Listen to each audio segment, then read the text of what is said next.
On Zedcraft here, we have seasonal districts. These are community areas where anybody can come along and build something relevant to that season. And this here is obviously the winter season. As you can see, we have some festive things, a lovely Christmas tree. We're doing a secret Santa here and building a town together. We also have a firework plot area, which we might visit later in the episode. But that's not what interests me. If we come on back this direction, you may see something in the distance here. And this is what I've claimed in this area.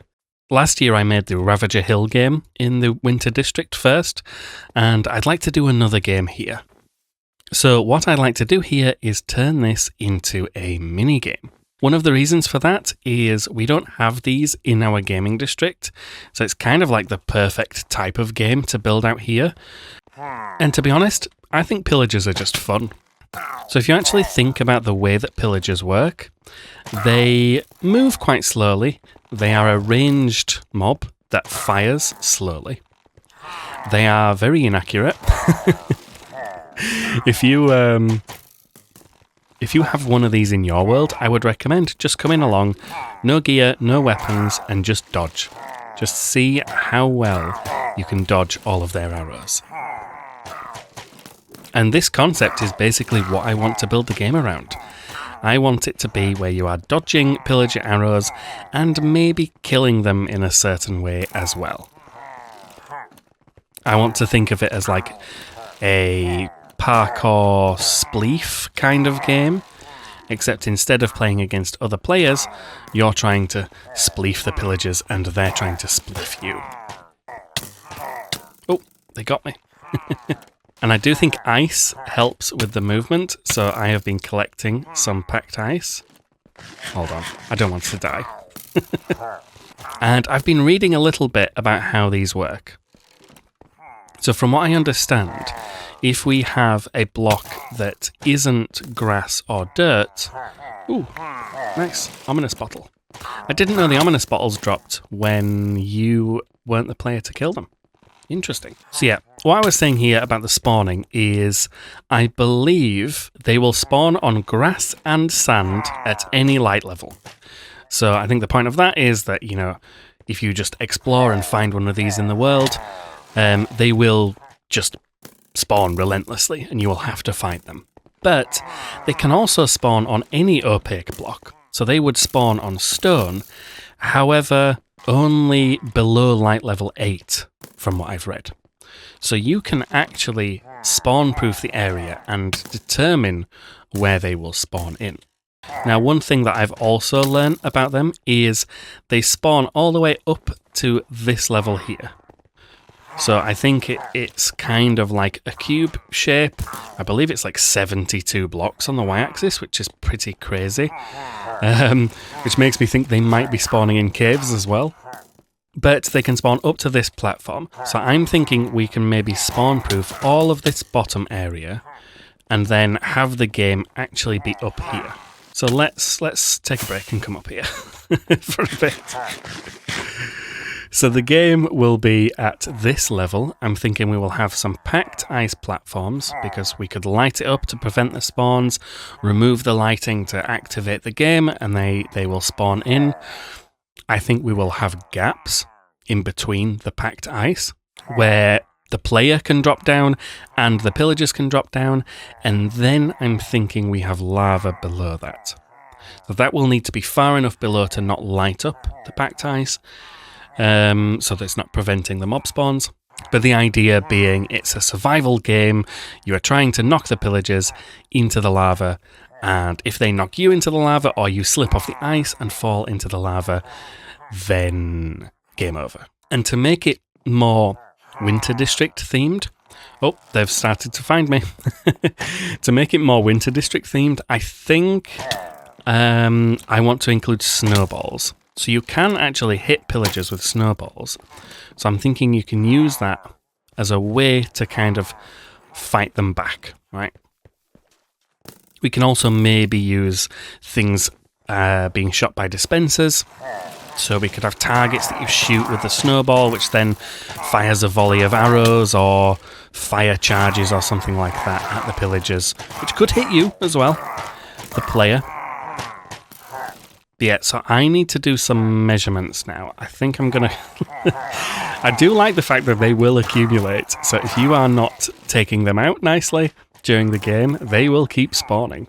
But let's head on back up and let me just seal them down there. So the spawning area, from what I understand, is a 72 by 72 square, which is confusing because this is an odd number.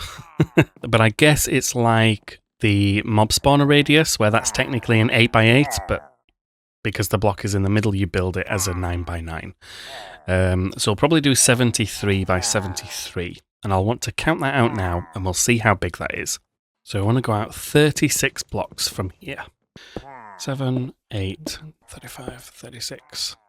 I noticed there's one on the roof. Okay, so that's interesting. So I've just reread the information that I got.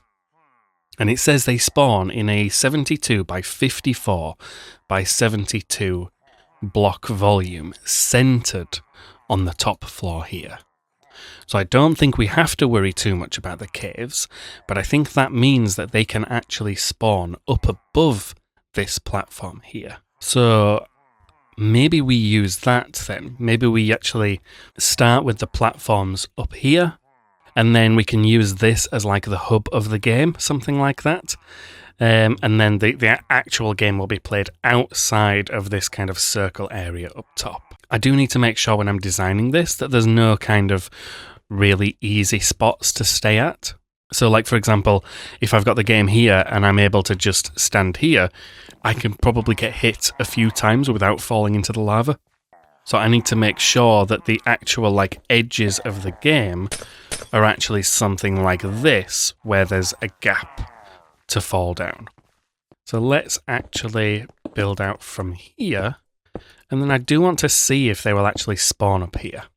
I need to get Swift Sneak as well. I would like to prove that they can spawn up here. But for now, let's build out the other direction. Let's assume that this will work. Okay, I think that's right.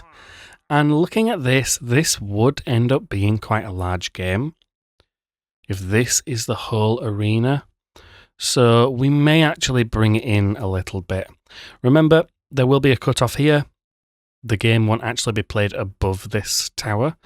So if we cut it off there and then maybe cut it off there, we still would have quite a good ring around here. And I would probably do it as a ring rather than a square. Maybe a snowflake design, something like that would be quite interesting. But because we will have the ability to spawn proof, we can basically pick and choose exactly where we want them to spawn. If you're ever wanting to count an exact number of blocks like this in a line, just put that amount of blocks in your hotbar. It's by far the easiest way to do it. So there we go, the blocks have been used up, and now we have all 4 of these platforms.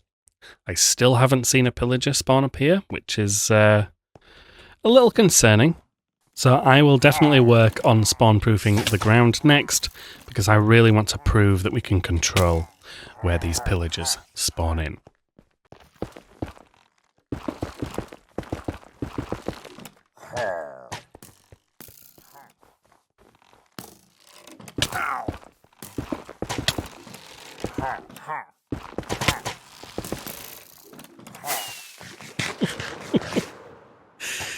Oh dear. There's got to be a better way of doing this.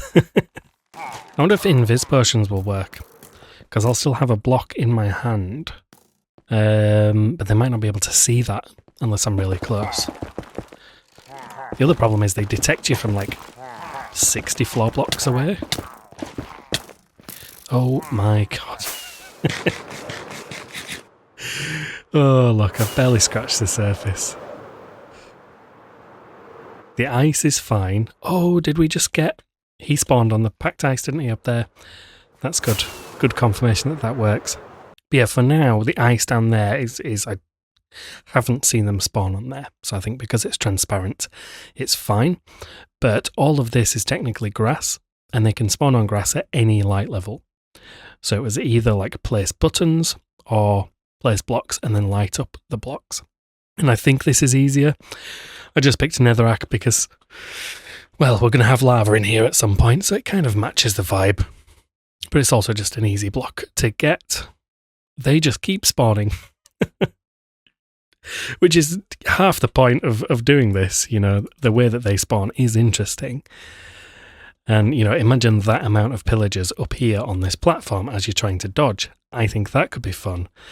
Yeah, I'm going to test invis potions and we'll see if that at least helps.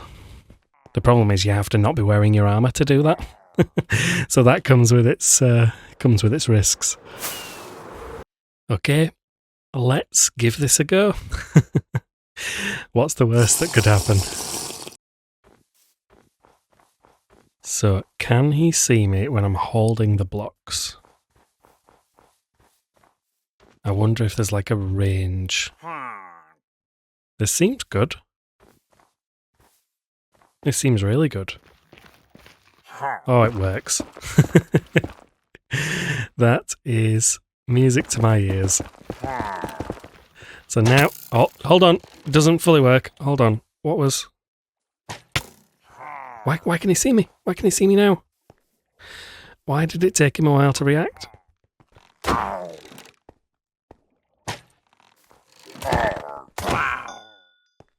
Okay, so maybe it's a case of don't get too close. Maybe I bumped into him. But yeah, maybe if you actually touch them, they notice that you're there. But for now, if we just avoid where they are, yeah, this will go a lot better. So anything in the square here that is a spawnable place, so that is a grass block, we will cover in netherrack and then light up. I think it needs to be higher than light level 8 in order to stop the spawns. I'll probably end up covering the ice, but the ice is already not spawnable, so that's fine. And we might need to give this game some kind of walls, because it's not going to be the prettiest to look at. But fortunately we're a little bit far away from most things in this area. Okay, so I want to say that worked. This seems to have stopped the spawns. I realised afterwards I could have just covered it in ice or even like in water. Oh, okay. You're not a pillager. I'm still happy. We'll definitely have some walls and like a path to the town and all that stuff. I'm very happy that this worked. I have seen a couple of spawns on the ice, but I was actually thinking the spawning would work. Have you ever like completely lit up a cave system and then had one dark spot and all the mobs just decided to spawn in the dark spot? I thought it might work like this, where we would see, you know, hundreds of pillagers lining up on the ice up here. But that doesn't seem to be the case. They do seem to be only occasionally spawning up here. So earlier I was thinking, you know, maybe I would make the arena smaller so that you have to do more dodging, but I actually think the bigger the arena is, the more pillager spawns we're going to get. I think it will kind of balance itself that way. So we're still going to have a wall around this circle here, and we're still going to have an edge around the outside that you can fall in, so there is no like back walls that you can just lean against. Hold on, I might not be explaining this well. So imagine this is the outer wall here. I don't want players to just be able to kind of get shot here and stay on the ice because they just, you know, their body just bumps into the wall here. So if this is the wall, I will probably, you know, get rid of 3 or 4 blocks here, and then we will have the lava a little bit below. As for how that lava will work, I was thinking of maybe just having the lava kind of cascade down from one source, but I'm worried that on this side over here, I don't think I have enough space. So we might actually just need to... I might end up just covering this ground in lava. It's a bit of a further drop at some places than other places. But I think if we just had a wall around here and then lava all around here, the problem is it's not going to be all source blocks, so it's going to be quite ugly to look at. But as long as it kills the player, that's fine. But yeah, this was maybe 3 or 4 shulkers of netherrack if I wanted to cover all of the space here. So that would be 12 shulkers of lava buckets just to coat it all. I don't think that's happening. So I was thinking I'd have a lava layer above, but I think we'll just put the lava down here. Some of these areas it will cascade down nicely anyway. The gaps that are missing we can fill in, and then the flat parts we can just place a bucket and it will, it will spread out. But I think to match the theme, I will do a netherrack wall around that's just 1 block higher, and then we can start placing the lava in. Although, maybe I should do that last, so that I don't accidentally lose my stuff. So we'll do the lava last. I just need to work out exactly how this game will work, how the layout will be here, how we will do like scoring and stuff like that. I do like the idea that you'll enter the game through this tower. We can keep this tower mostly intact. Maybe have like, your storage setups and stuff inside here, and then a room here where you begin the game, and then maybe redstone up above, which dispenses any items and keeps score and stuff like that. And I might also make this room like a glass circle. So maybe this is where the spectators can be. Maybe there's a room on top, which begins the game, and then you jump out onto the ice here. I'll have a think about that. But yeah, the concept is there. The spawning seems to work how I thought it would work, so I am quite excited to get working on this. So I'm over here in creative because I wanted to make sure that the kind of general concept of the game would work with the redstone that I had in mind. Because up to this point, it's just kind of been a concept and not a proper idea. But yeah, this is working quite nicely. It's a bit of a mess. But if we come around here, this will be kind of inside the tower. And then the player will walk through this door. You notice there's a tripwire hook here. This just makes sure that the game is currently off. Players will be highly encouraged to set their spawn. If they don't, it kind of breaks the game a little bit. But they will set their spawn and then they will drop into the game itself. And dropping through here turns the game on. You can see here this push the redstone block over here. Currently all this is doing is locking the door. So now if there's another player here who wants to play, they can't play the game until the player who's playing it has finished. The reason I've set this door up is because somebody could accidentally walk into that tripwire and turn the game off, and that's just not fun.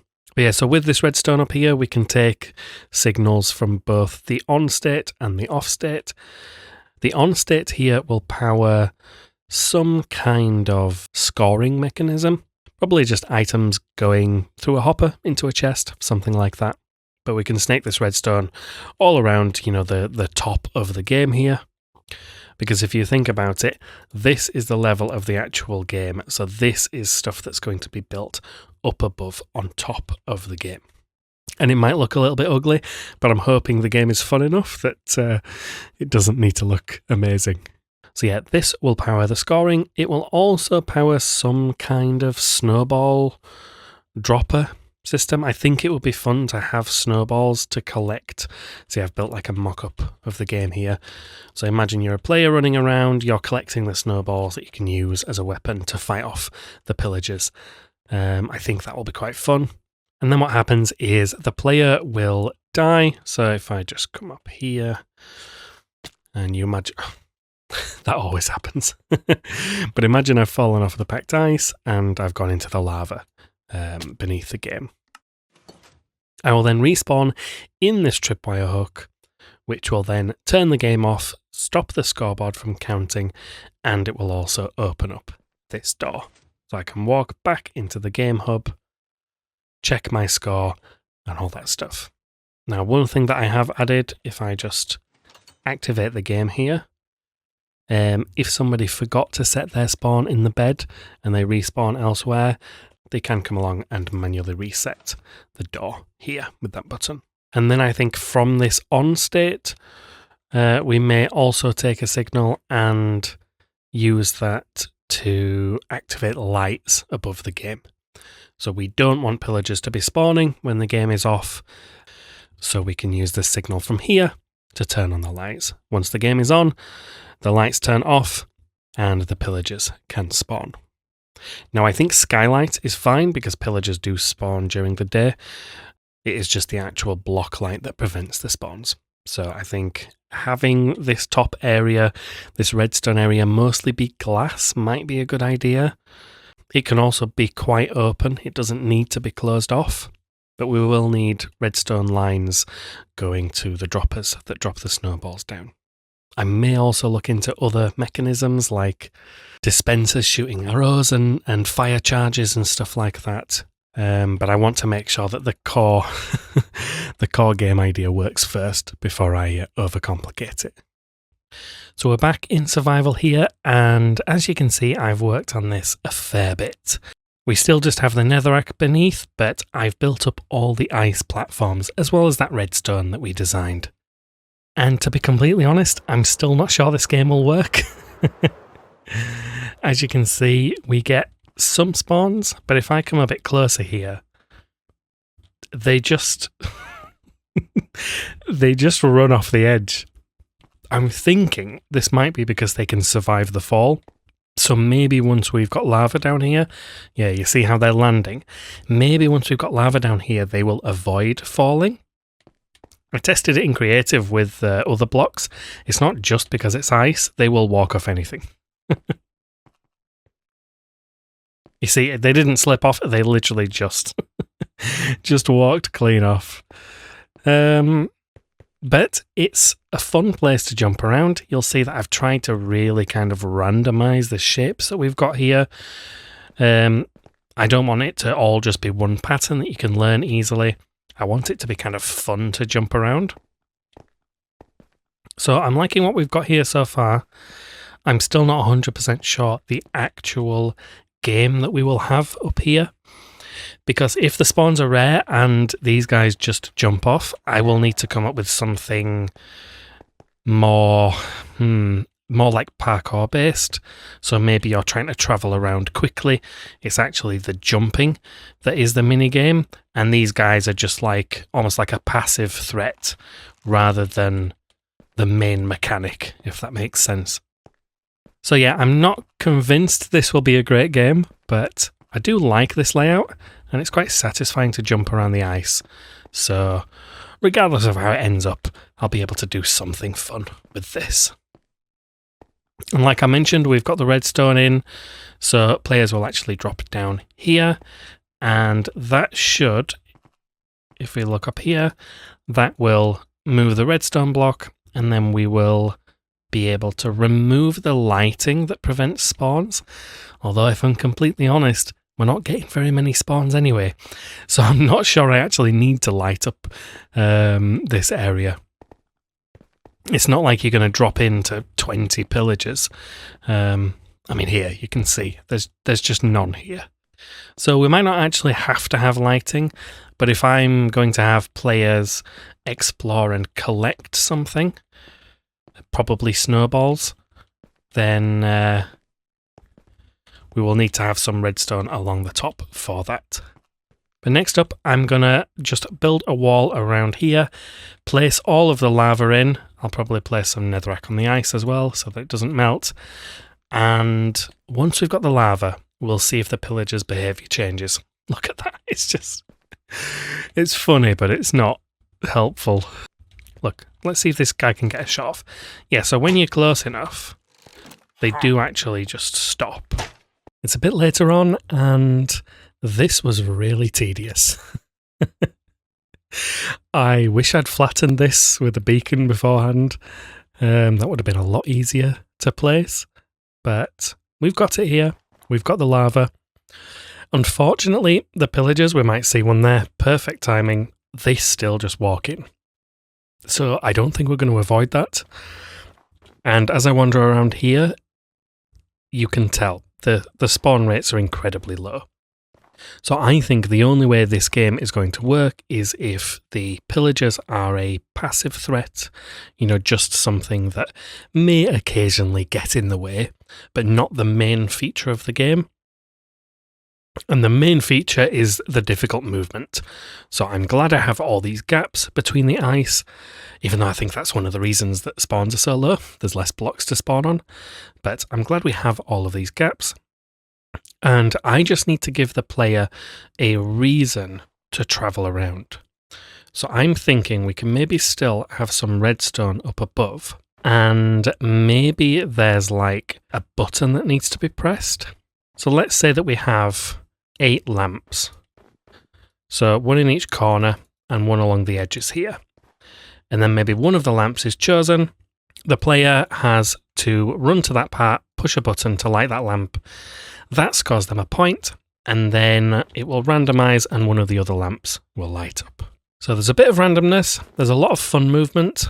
So we could make it a timed game where, let's say you've got 5 minutes to push as many buttons as you can, or you die. Or alternatively, we could just make it so you only have 1 life, and the game goes on and on and on. Your score can be as high as possible until you fall in the lava and die. I think I'm leaning towards that because the movement will probably be quite tricky, and if you take it slower, you may end up dying to the pillagers. I'll have a think about that, but for now I do want to test this. I want to test the movement. So the gear is off. We will come in here, we will set spawn, we will fall into the game, and this is where we begin and we can move around. So you can imagine there's a button here, we push the button, we continue exploring around. Maybe there's a button to push here. You see, the pillagers are just non-existent. I was really hoping that the fact we'd be killing them in the lava would mean that more would spawn quicker, but I don't actually think the amount of pillagers there are affects the spawning, as weird as that is. Now the good news is these guys aren't falling in straight away. So we will move around here. Oh, one of them definitely fell in there. Yeah, so that was, easy to avoid. I'm starting to think this might work better as like a multiplayer game. And as sad as it is, the fact that the pillagers barely spawn and barely do anything makes me kind of wish I'd built this in our gaming district. We could have skeletons in the side or something like that. We would have a few options there. But here it's just... I see a torch over there, but that's not the reason for the spawning. Now, the movement is fun, and the lava does make it threatening. I'm just not 100% sure how to actually turn this into a game. Yeah, so we've got one there. I'm getting hungry. Oh! So, we go again. You see, he just fell in. Why? Why are they so stupid? I feel like there's been a number of games I've made in the past around mobs where my takeaway is just mobs are designed to be stupid. And it's a little bit frustrating. When you've got a mob like a Ravager that's, incredibly powerful, almost as fast as the player, really intimidating, I quite like that they're a little bit stupid. But when you've got a mob like this that is already weak, ranged but can only hit you from pretty close, has to load a crossbow, it's just so disappointing. Anyway, let's have a look at what this looks like with the shaders on. Now that's the thing. At night, we might get different mobs spawning up here because this isn't lit up. Maybe that would make the game more fun if we do get a skeleton or, well, hopefully not a creeper. But yeah, this, unfortunately... See, I can just... Oh! He managed to get a shot off. That's better than most. So I think for this episode, I'm going to leave this here. I need to have a think about what I can do with this, because I do want to turn it into something fun. If you do have any ideas, any suggestions on what we can do, you know, it's essentially an ice parkour course, like a free-running ice parkour course with the occasional useless distraction. So if you've got any ideas on how we could turn this into an interesting game, maybe something with 4 players where they're jumping around. I feel like having players punch each other, maybe just like a tag game, because there's a lot of kind of shortcuts you can take. But because you're always having to kind of zig and zag, it's not going to be that easy to follow someone, especially when you don't know which path they're taking. Now you can corner them, but yeah, something like that might work. And then all players would have to, you know, keep an eye out on the pillagers. But yeah, if you have any other ideas on how we could turn this into a game, please let me know. I don't think I'm going to touch it for a few days, but maybe after Christmas I'll return to it and we'll try and make something fun. So let's ignore that monstrosity over there for now and turn our attention to the rest of this winter district. We have some other things that we can take part in, for example the snow globes back there.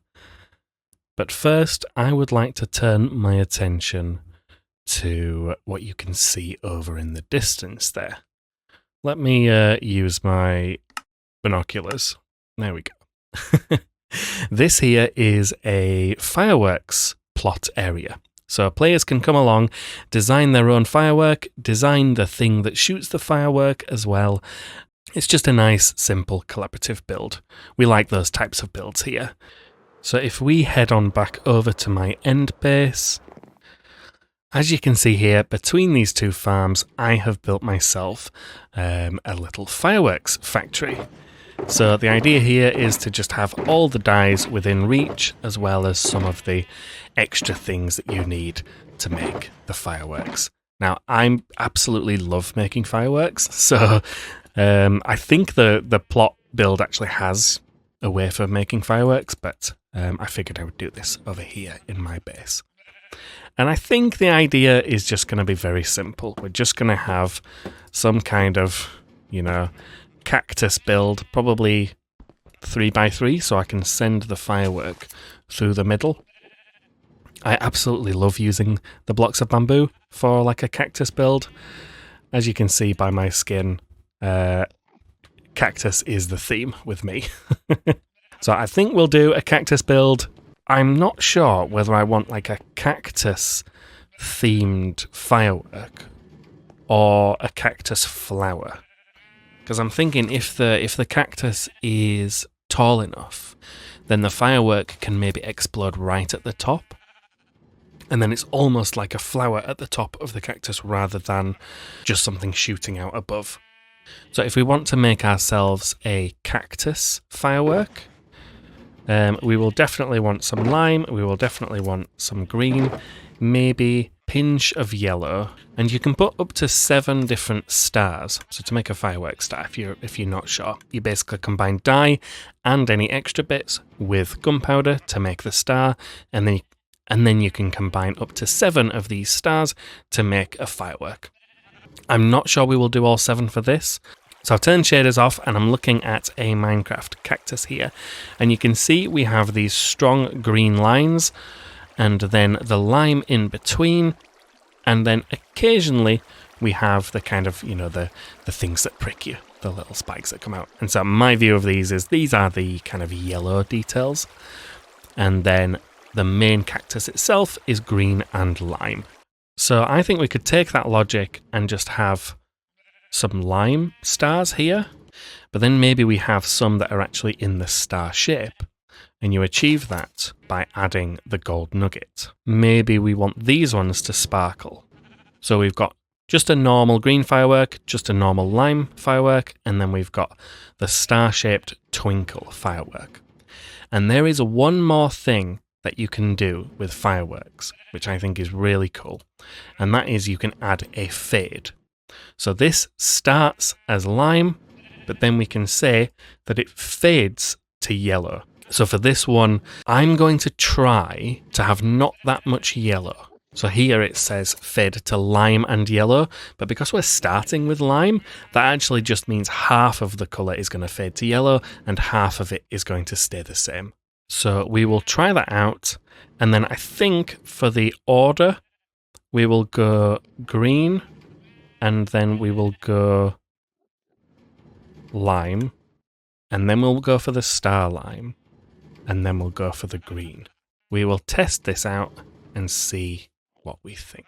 So there you can see everything that we've added to it. It's just 4 stars rather than 7 stars. Let's give it a go.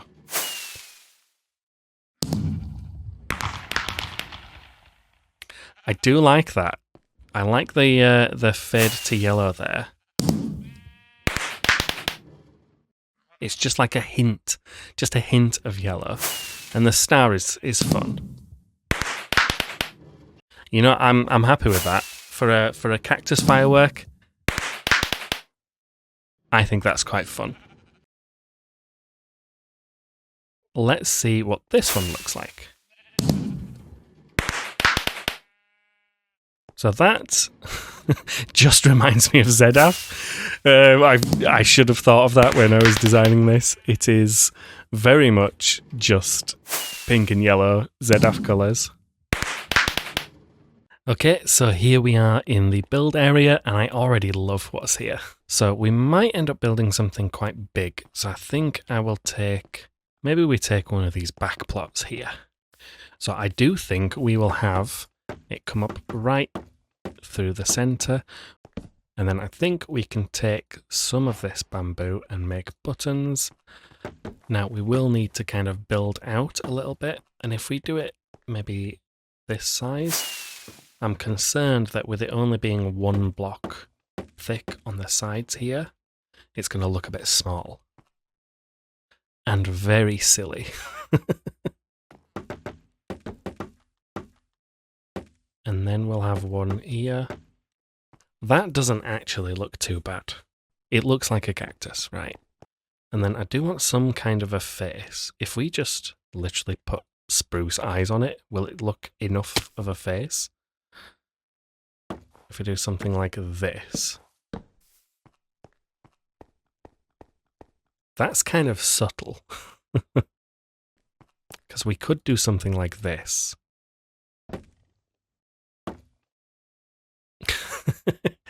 Okay, that looks like he's got a beak. Hold on. Let me try it there. So that obviously looks like more of a face, but it is that kind of yellow texture, which is... I don't know. I quite like that, actually. So we've got the fireworks in here now. We just need to hook the redstone up here, and I think that should do.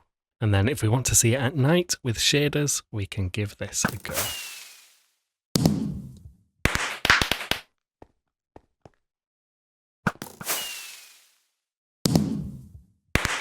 I do like that it just pops out of the head.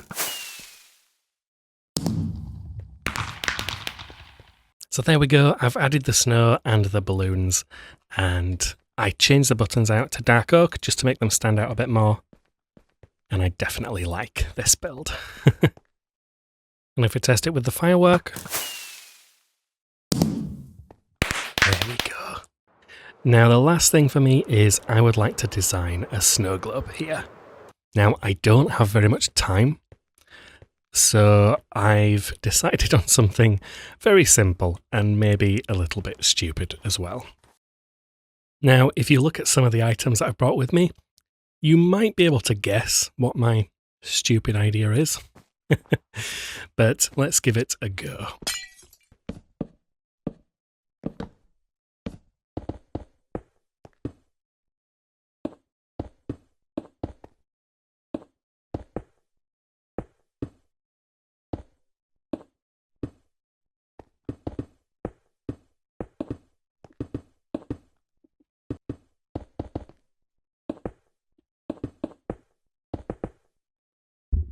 And there we go.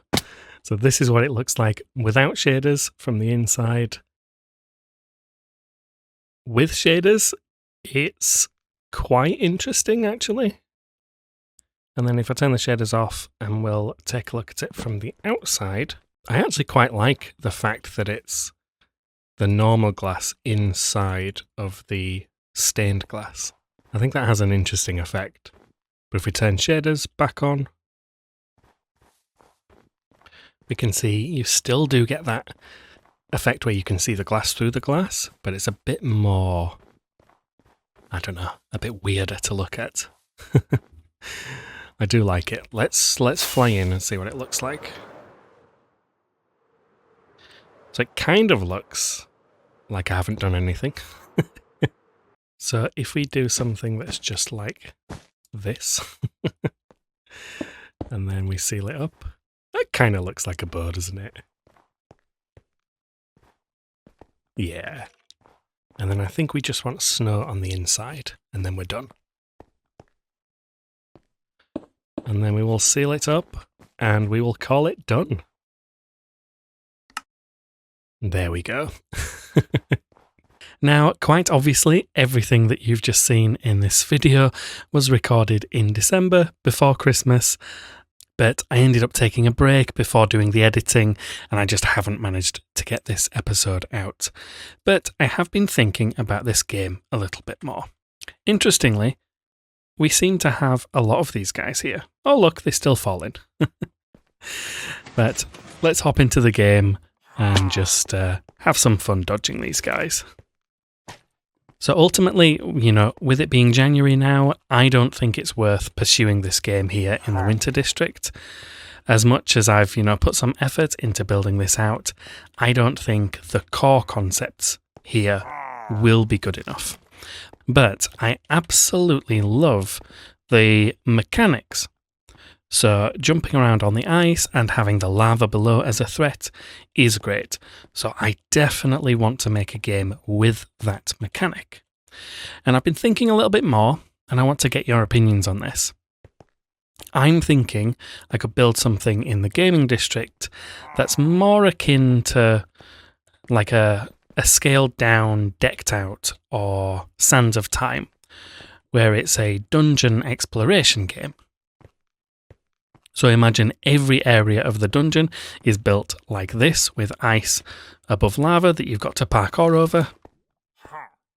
There will be many threats built into the walls and traps, dispensers firing things at you, you know, redstone clocks that occasionally, nearly fell in there, that occasionally do something to affect the player. And then the dungeon itself will have some kind of goal. So there could maybe be artifacts that you need to collect to score points. So maybe you receive a compass, have to travel to one part of the dungeon, complete, you know, a challenge room or something where maybe there's some skeletons in the center and you've got to jump around them like this. Collect the artifact, bring it back to the center, and then once you've secured that, you will be given another compass and you can go back in and try to acquire another artifact. Oh, and then the game ultimately ends once you die.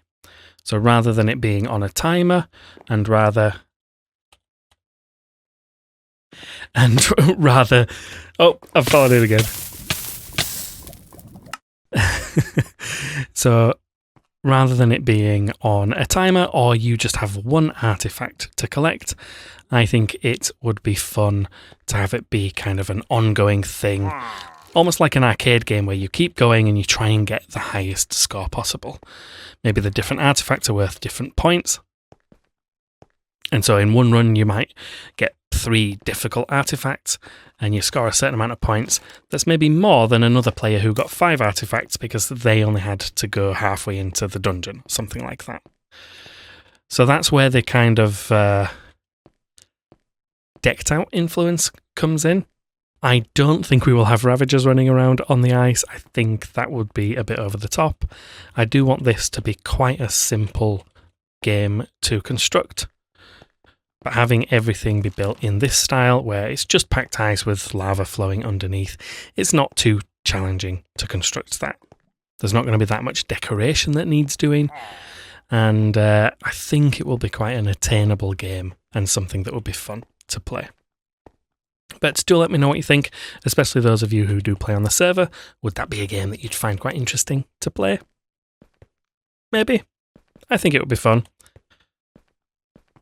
And if anyone wants to come over here and just jump around this ice and practice and see what this is like, you are more than welcome to come and give it a go. But as for this build, I don't think I'll be doing anything more here. I will probably leave the lava here as kind of a something that shows on the map as a mistake. But yeah, this episode is already far too long, so I think we will quickly go and check out the Colourlympics results for this episode, and then we'll do the connections puzzle. Ow! The cactus farm here has been working hard, and so here are the Colourlympics results for this episode. The scores are more varied than they usually are for this farm, so that's good to see. Purple is the winner for the event, and they actually won the last cactus event as well. And then we have blue and orange tied for second place. And I've also gone through the wool results. As you can see here, pink gets third place, the same as the last time we ran this event. Orange gets second, who has medalled in the last 3 events as well. And finally, Lime is our winner here. The only one to break 1,000 points, and Lime actually came 8th last time, so it's great to see them win this event.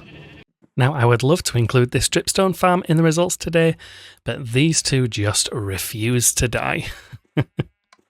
So while this stalemate goes on, let's take a look at the overall scores. Yellow narrowly avoided top 3 in both games today, but they still hold on to that first position. Pink and blue are now tied for second.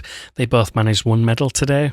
And red, after coming last in both games today, is just holding on to that 4th position, with orange getting 4 points, 2 silvers this episode, and both purple and green got a gold medal. So every team now has double digits, and it's all getting very close. Who do you think's going to win this season? There's a long way to go still. But now, let's check out the connections game. So here's the puzzle from last episode. Now, the trick in this one was fairly obvious. We have these 4 different potions, and they are not a group together. But if we focus on the potion of weakness, we can combine this with Golden Apple, Zombie Villager, and Villager. And this gets us things found in an igloo basement. Now, the igloo is a structure in the game that is kind of meant to be a tutorial for converting villagers. So if you just thought that group was to do with villager conversions, you are correct. Then we can take the slowness potion and combine that with a cobweb, flowing water, and soul sand. These all affect movement and are things that can slow down the player. At this point, we have 4 mobs left, so we can quite confidently combine these together, and these are all mobs which can be sheared. And finally, the harming potion, healing potion, rotten flesh, and iron ingot are all things which can heal different mobs. And here is the puzzle for this episode. As always, you can find the link to this in the description, and do let me know how you do. The clues this time are bat, trading, fire charge, wind charge, oars, alley, snow golem, egg, skulk, grindstone, tadpole, armor stand, TNT, snowball, bottle of enchanting, and shears. Good luck to you all. And that's it for today's episode. It was long overdue, but even though the build was a bit of a fail, it was still a fun episode for me to create. If you've got any ideas for this game and other things we've discussed, I always appreciate the feedback. Thank you for watching.